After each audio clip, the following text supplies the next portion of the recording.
chaque couple a un langage, il a des termes qu'ils utilisent. Aujourd'hui, il y aura match. N'oublie pas qu'il y aura match. C'est-à-dire, chaque couple a un terme pour se faire passer des messages. Ouais. C'est-à-dire, comme je disais dans les langages, il y a le langage verbal pour le sexe. Ouais. Il faut connaître ces mots-là pour ne pas passer à côté. Mais il y a aussi les gestes. Il y a des gestes, il y a des signes, quelqu'un peut te toucher, vous comprenez ce qu'il veut. Demandez à tout couple, même au lit, il suffit que l'autre te touche au pied, vous comprenez que là, il me demande les rapports. C'est très important. Même dans la nourriture. Il y a des repas, lorsque vous préparez, vous pouvez déjà annoncer aujourd'hui, il y aura un bon repas. Et en parlant de la nourriture, l'autre peut comprendre ce qui va suivre. C'est-à-dire que c'est très important, le sexe, il faut qu'il y ait le dialogue, mais qu'il y ait aussi la compréhension. Lorsque vous avez envie, c'est mieux que l'autre aussi ait envie. Le problème du sexe commence lorsque l'autre a envie, l'autre n'a pas envie. Mais il faut se tolérer. Il y a l'autre qui peut se sacrifier, l'autre aussi peut se sacrifier. C'est-à-dire qu'il y a des moments de tolérance. Il ne faut pas chercher que nous deux, là, nous ayons envie. Non, ça va arriver des moments où les couples, les deux ont envie, c'est mieux. Mais très souvent, c'est lorsque l'autre a envie, l'autre n'en a pas. L'autre dort, l'autre se réveille. Et c'est à ce moment-là que le dialogue pose problème. Si vous ne savez pas comment communiquer, comment expliquer à l'autre, comment gérer l'autre. Parce que je le dis toujours, surtout pour ceux qui parlent des hommes violents. Un homme qui est excité n'est pas dans un état normal. Ça, je vous le rassure, je suis médecin. Un homme excité qui a envie de faire les rapports, son cerveau a modifié déjà le fonctionnement. Il ne comprend plus comme dans un état normal. C'est qu'il faut changer un langage pour lui convaincre, pour lui parler. Il ne faut pas dire la même chose que tu dis la journée. Non, c'est ça que je dis aux femmes. Parce que les femmes se plaignent, non, il est violent, et violence faite aux femmes. Oui, mais il y a un langage. Quelqu'un qui est excité ne va pas comprendre tout ce qu'on dit ici. Ouais. Et c'est très important. C'est pour ça que je dis que dans le sexe, il y a le langage. Tu peux ne pas parler. Tu peux lui caresser la figure, tu peux faire un geste qui peut les ramener sur terre pour qu'ils comprennent que non, bon, ok, on va faire ça après.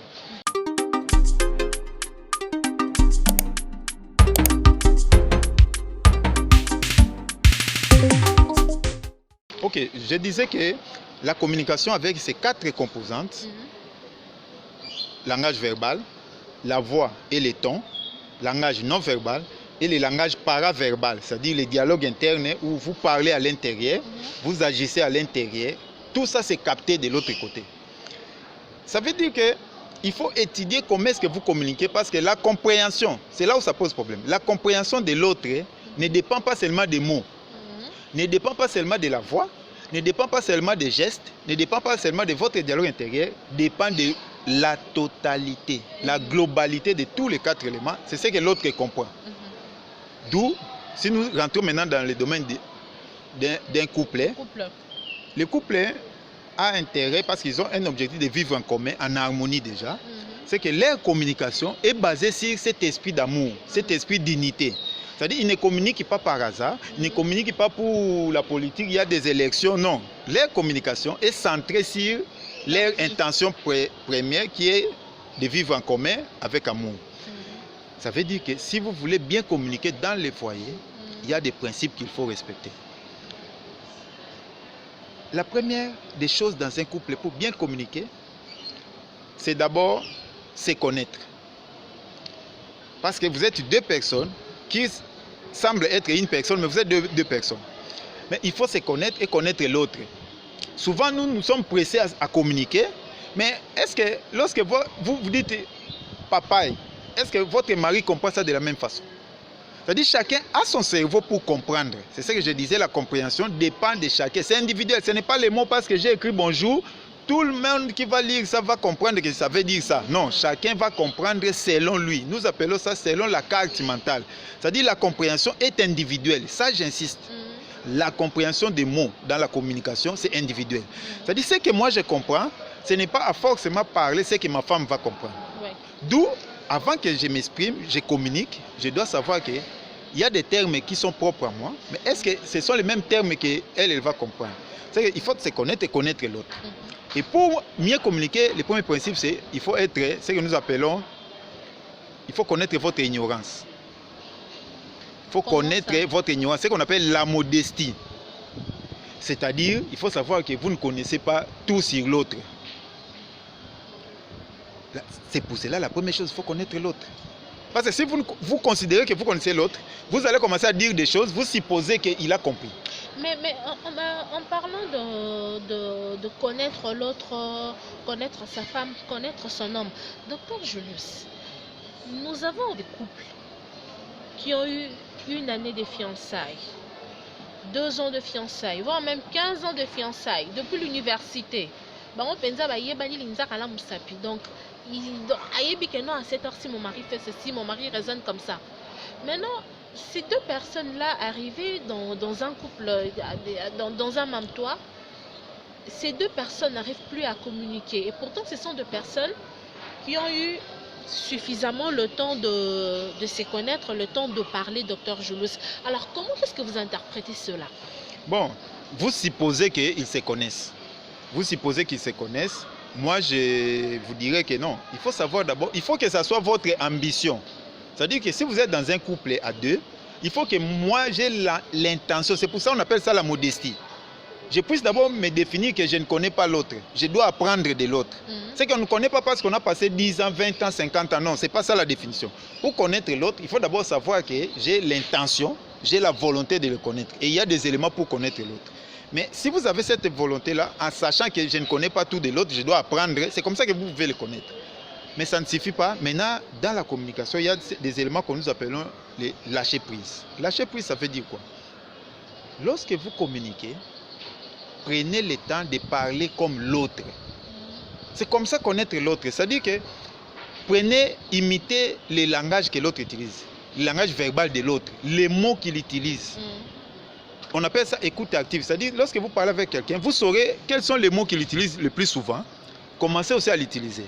Carl Rogers a proposé même de répéter ce que l'autre dit, avant de commenter, avant d'interpréter. Ton mari dit quelque chose, ou ta femme dit quelque chose, n'entrez pas dans le jugement. On appelle ça le non-jugement. Tu écoutes d'abord ce qu'il a dit, tu le répètes d'abord pour lui dire, bon, je vous ai bien suivi, vous avez dit A, B, C, D. Ça a des objectifs. Ça permet à l'autre de savoir que tu l'as écouté. Parce que très souvent, les conflits, c'est parce que l'autre se rend compte, il a parlé, toi aussi tu as parlé, c'est qu'il n'a même pas le temps de l'écouter. Non. Le fait de répéter ce que le mari a dit ou la femme a dit, fait passer un message que vous l'avez écouté.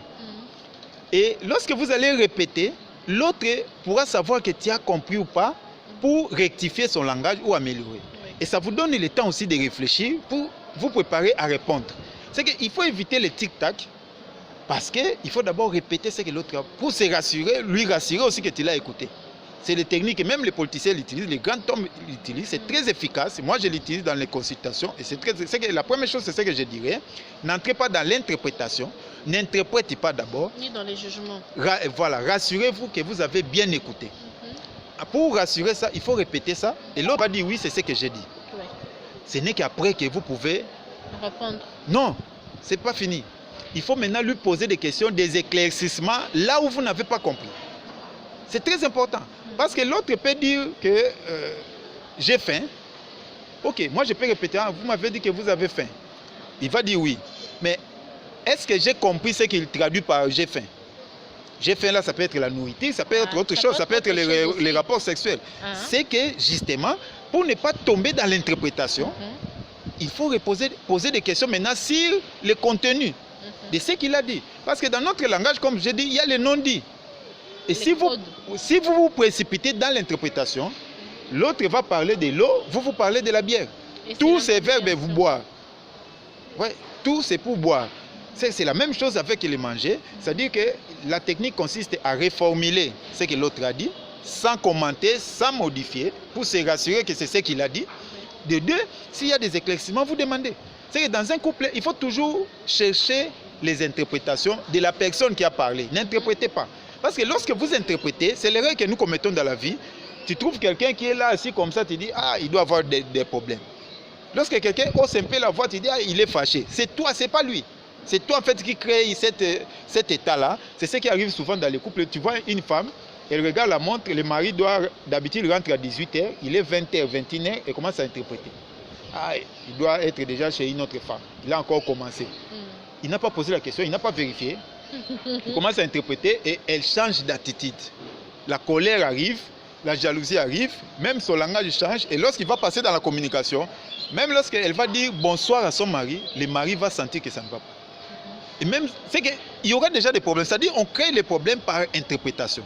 Et le plus grand secret dans un couple, c'est éviter d'interpréter. Oui. Accepter ce que l'autre a dit, vérifier si c'est comme ça que tu as compris, si ce n'est pas ça qu'il explique ça, et puis après tu vas réagir. C'est qu'il y a 3 étapes avant d'interpréter, avant de réagir. Mais nous passons directement dans l'éthique au tac, et lorsqu'on est rapide, notre cerveau commet des erreurs. Ça s'appelle biais cognitif. Oui. C'est que le cerveau n'est pas adapté à répondre rapidement, et lorsqu'il vous le forcez dans des questions de oui ou non, de vrai ou faux, nous commettons des erreurs. Maintenant, docteur, est-ce qu'il y a-t-il une différence entre dialoguer dans un couple et communiquer? Oui, il y a une différence parce que là, j'étais en train de parler de la communication dans un sens. C'est-à-dire qu'il y a l'autre qui est émetteur, l'autre est récepteur. Et c'est pour ça que je disais que là, je me mets à la place des récepteurs. Lorsque vous captez l'information, vous reformulez pour vérifier si c'est ce qu'il a dit. Vous demandez d'éclaircir pour que vous mettez maintenant dans la peau de la personne qui a émis le message. Oui. Voilà. Maintenant, lorsque vous allez réagir, lorsque vous allez parler, vous êtes maintenant dans l'échange. Vous êtes dans le dialogue. Voilà. Là, maintenant, c'est le dialogue. Lorsque vous échangez, et le dialogue, il n'y a pas seulement avec notre personne, même avec vous-même. Nous parlons avec nous-mêmes, nous sommes doublés. Ça, je l'ai dit, ça dit que le dialogue interne. Voilà, ça, c'est le dialogue interne. Mais déjà, dans un couple, il y a le dialogue. Lorsqu'il y a échange maintenant, émetteur, récepteur, chacun change de rôle. Il n'y a pas qu'un émetteur, un récepteur, l'autre parle, l'autre ne fait qu'écouter. Non. Là, chacun parle, chacun écoute. C'est ça le dialogue. Mais la différence toujours avec les autres dialogues. Dans un couple, les dialogues, c'est pour le couple. C'est pour l'amour, c'est pour le mariage, c'est pour la vie. C'est que ne dialoguez pas pour le divorce, ne dialoguez pas pour vous battre. Non, ça, ce n'est plus le dialogue d'un couple. Je rentre toujours dans le cadre parce que souvent on sort du cadre, on veut amener les principes d'ordre général dans un couple. Non, un couple, c'est un cadre. C'est comme si nous étions dans une église. Et notre église, il dit que pour prier, il faut enlever les chapeaux. C'est le principe de l'église. Tu ne peux pas amener, non, tu vas dans l'autre église, là-bas on fait, c'est ce qui crée des problèmes dans les couples.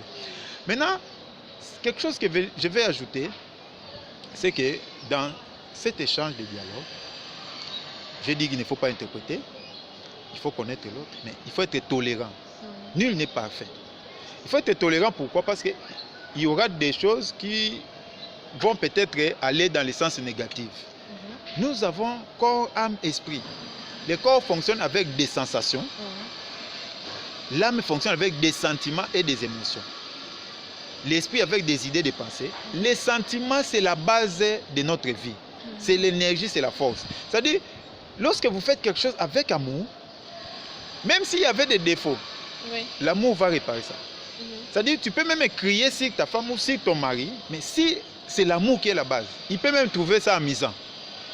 C'est que là, je reviens sur cette force-là qui unit les gens, qui favorise la communication, que les gens oublient souvent. Je vais vous dire, regardez des couples dans un restaurant, comment est-ce qu'ils parlent. Lorsqu'ils s'attendent très bien, vous allez voir, ils ont tendance à se rapprocher. À se rapprocher.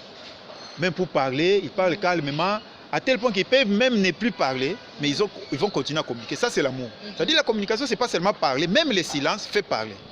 Mais lorsqu'ils ne s'attendent pas, chacun retourne au dos au lit, à la chaise, et puis les cas commencent à se créer, la voix commence à monter parce qu'ils ne s'attendent pas. C'est que dans cette communication, dans ce dialogue-là, si vous utilisez l'amour, ça va modeler. Là où il y aura des excès, là où il y aura un peu de bossu, l'amour va arranger ça. Voilà. Maintenant, docteur Julius Elumba, quel est le meilleur moment pour un couple de dialoguer? Ah, ça c'est une bonne question.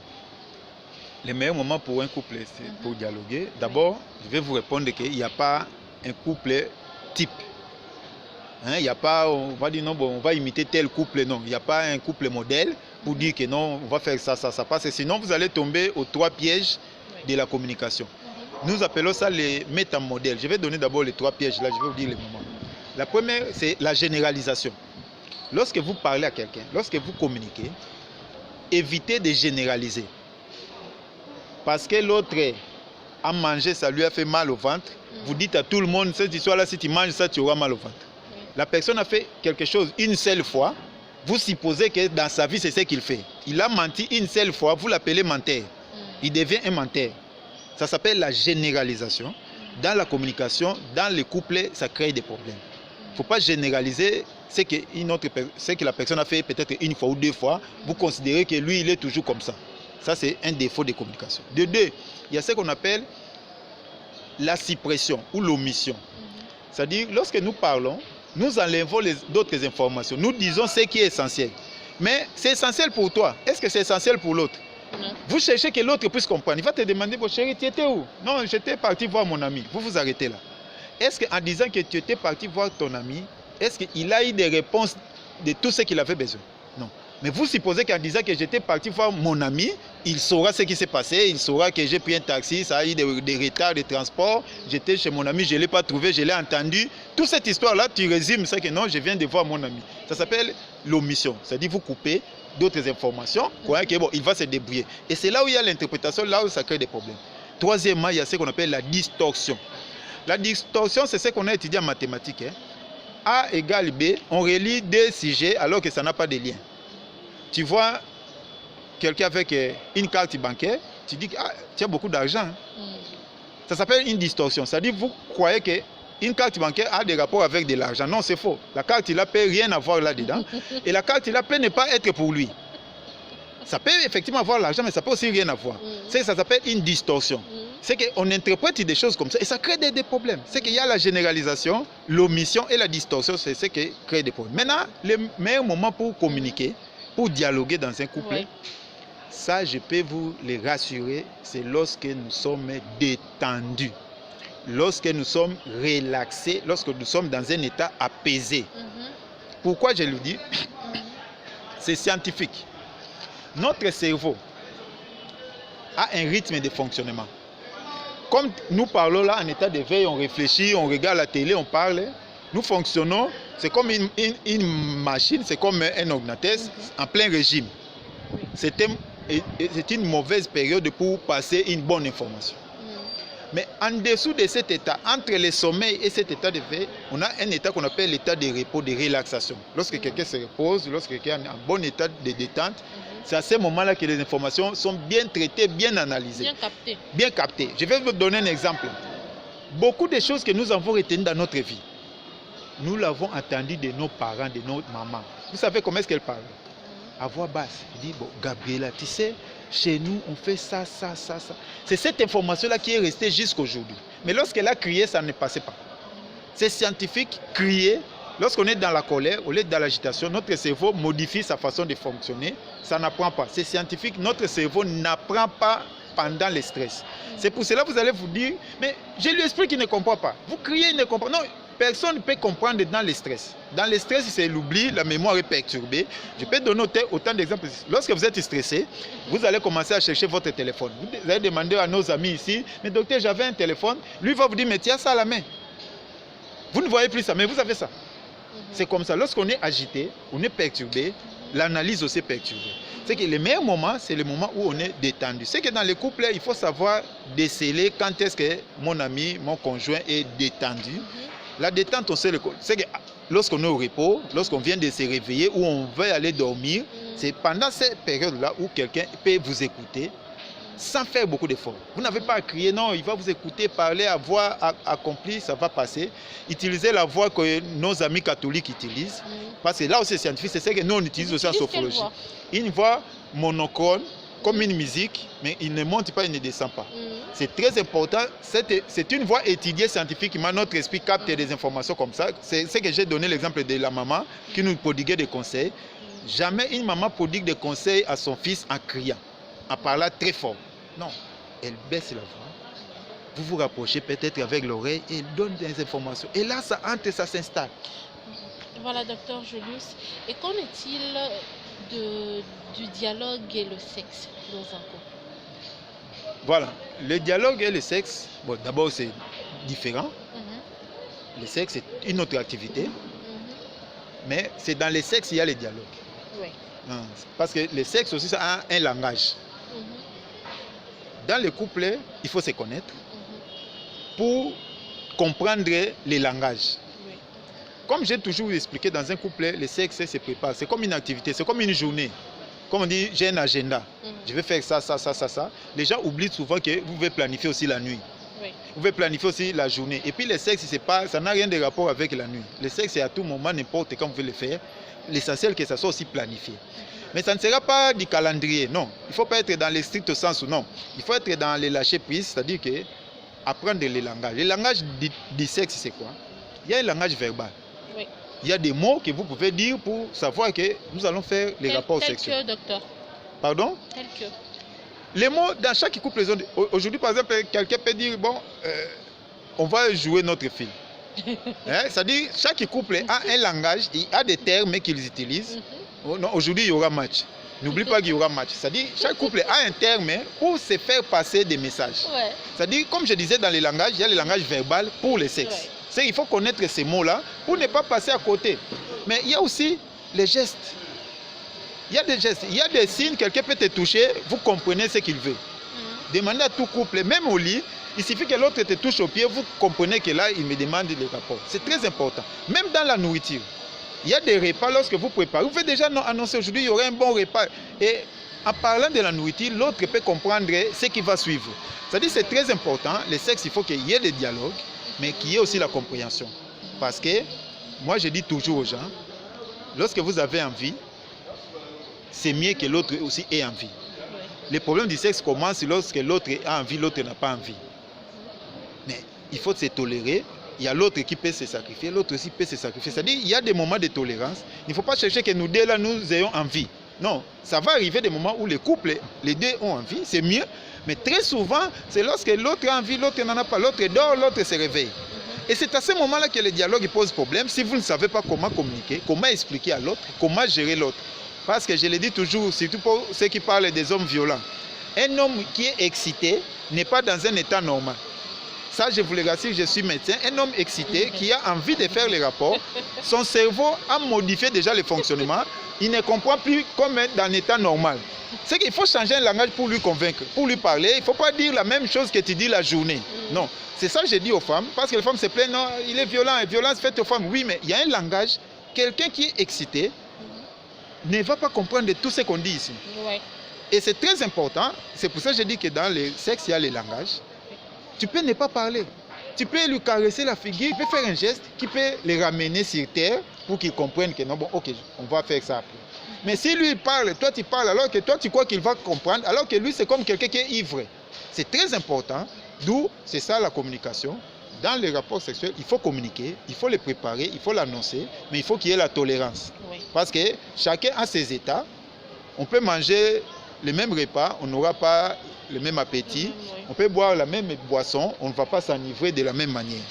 Voilà. Docteur Julius Selumba, nous sommes presque à la fin. Comme on dit, les bonnes choses ne durent jamais. En tout cas, prenez votre mal en patience. Ce n'est pas la première ni la dernière fois que nous recevons pour vous, docteur Julius Selumba. Je rappelle qu'il est sophrologue. Dans nos prochaines émissions, on aura assez du temps pour parler de la sophrologie, parce que la sophrologie, ce n'est pas seulement de problèmes mentaux. Dans la sophrologie, il y a la santé, dans la sophrologie, il y a le commerce, il y a tout en tout cas dans cette science que vous allez découvrir cela ensemble avec nous dans cette chaîne Gabriela Kim Télévision. Mais pour aujourd'hui, nous sommes déjà à la fin avec Dr Julius Selumba.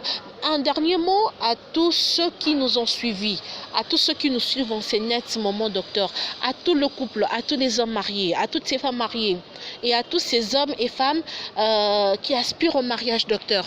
Qu'est-ce que vous leur prodiguez comme conseil? Le premier conseil, je vais dire que 1 plus 1 n'est pas 1. Comment ça? 1 plus 1 reste toujours 2. Vous êtes deux êtres différents, vous avez décidé de vivre ensemble. C'est très capital. Moi, je suis coach mental, je dois dire la vérité. Jamais vous allez réunir pour devenir un seul corps. C'est archi faux. Si moi je me blesse, ma femme ne sera pas blessée. Vous m'avez demandé de parler. Voilà, si moi je me blesse, j'aurai mal, ma femme n'aura pas mal. C'est-à-dire qu'il faut se comprendre. J'insiste, c'est ça la tolérance. C'est deux êtres qui sont là. Même du point de vue âme, chacun a son âme, chacun a son esprit. Même dans les jugements au dernier jour, on ne va pas vous mélanger. Ok, vous étiez un couple, vous irez en enfer ensemble, et vos péchés là, on va les mélanger, c'est archi faux. Moi, je vous l'ai dit, c'est deux êtres qui se sont engagés dans un contrat par rapport à vivre ensemble par amour jusqu'à la fin. C'est très capital. Lorsqu'on sort de ces cadres, on confond tout. Non, on ne devient pas une seule personne. Il n'y a aucune preuve. Je ne sais pas si quelqu'un peut me prouver qu'il y a des personnes qui se sont mariées comme ça. Si on tape les maris au bureau, la femme est plaire. Non, c'est archi faux. Chacun a sa vie, mais c'est une convention qu'on vit ensemble. Ça, c'est la première chose que je vais dire. Mais en tout cas, souffrez que je puisse vous arracher la parole. Docteur Julius Selumba, est-ce que vous êtes conscient que le cardinal Ambongo, tous ces pasteurs-là, vont vous contredire et ils ne sont pas tout à fait d'accord avec vous, docteur. Vous dites 1 plus 1 n'égale pas 1, mais plutôt 2. Donc, c'est-à-dire que dans le mariage, ces personnes-là, donc, ils ne sont pas un docteur. Bon, en fait, moi, je ne m'adresse pas au cardinal, ni au pasteur. Suivez-moi. Je suis d'accord. Suivez-moi, je ne m'adresse pas à eux. Moi, je parle des êtres. Ce que je dis ici, même au Japon, même au Gabon, même au Venezuela, moi, je parle des humains. Ça, c'est un. De deux, moi, je ne cherche pas à convaincre quelqu'un. Les sophrologues ne connaissent rien. Je ne cherche pas à convaincre quelqu'un. Moi, je dis ce que je connais, ce que je pense. C'est apprendre ou à laisser. Mais moi, je vous dis que dans un couple, il y a 2 êtres. Il y a 2 êtres. 1 n'égale pas 1. Je le répète, dans un couple, il y a 2 êtres. Chacun a son corps, chacun a son âme, chacun a son esprit. Si vous avez des preuves contraires pour me prouver qu'il y a maintenant un seul corps, il y a maintenant une seule âme, il y a maintenant un seul esprit, donnez-moi, même dans la Bible, donnez-moi des versets. Si au jugement, on va juger un être qui s'appelle le couple pour savoir que vous avez fait ça. Non, ça n'existe pas. Chacun est responsable de sa vie. C'est très important. Dieu nous a dotés. Dieu te donne corps, âme, esprit. Comment est-ce que tu peux dire que non, parce que vous êtes marié, maintenant ton corps là devient son corps? Non, chacun aura toujours son corps, mais l'appartenance c'est par rapport à c'est pour cela lorsque l'autre meurt. Pourquoi est-ce que toi aussi tu ne vas pas mourir? Les mariés meurent, toi aussi tu meurs parce que vous êtes devenus une seule chair. Après, c'est la même personne qui viendra dire non, on va dissoudre ces liens-là parce que vous n'étiez pas devenus un. Voilà. Voilà. Voilà. En tout cas, docteur Julius Selumba, un grand merci à vous. Un grand merci. Merci d'avoir répondu à notre invitation. Un grand merci à Trésor Bokombi qui était derrière la caméra. Un grand merci à Jodel, Grand John et Ale. Merci Pala, toujours derrière la caméra. Le rendez-vous est donc pris très prochainement. En tout cas, moi, je vous invite à ne pas toujours zapper cette chaîne. Et la meilleure chose à faire, c'est de vous abonner. Alors, c'est très simple. Il suffit seulement de cliquer sur la petite cloche, plutôt au bas de votre écran. Vous utilisez le téléphone ou votre ordinateur. Regardez juste à gauche de votre écran, là où c'est écrit abonnez-vous. Vous cliquez juste sur abonnez-vous et pour ne rien rater, surtout, activez la petite cloche de notification qui vous dira toujours, qui vous avertira à chaque fois que nous allons poster une nouvelle vidéo. Quant à moi, je vous retrouve très prochainement, toujours avec le même sourire, le même plaisir et cette même joie, cette même force qui nous anime en tout cas à produire des émissions, à chercher des invités pour alimenter votre chaîne Gabriela Kim à télévision sur YouTube. Donc à la prochaine et restez branchés. Merci.